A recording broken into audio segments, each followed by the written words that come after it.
বন্ধুরা, এটা আপনারা দেখছেন জাবুটিকাবা রেড হাইব্রিড। কীরকম ফলটা ধরেছে দেখুন।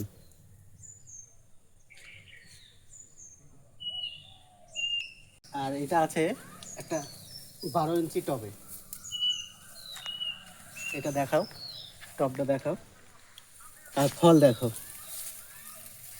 হ্যাঁ দেখো, একদম গোড়া থেকে কিভাবে ফল ধরেছে দেখেছো? পুরো একদম গোড়া থেকে একদম আগা পর্যন্ত ফল। শুধু এই গাছটা না, আরেকটা গাছ দেখাচ্ছি। আর একটা গাছ, এটারও কিভাবে ফল ধরে আছে। রেড হাইব্রিড, খুব সুন্দর ফল হচ্ছে আমাদের এই ওয়েদারে। দর্শক, ছাদ বাগানে অবশ্যই এই গাছ একটা রাখবেন।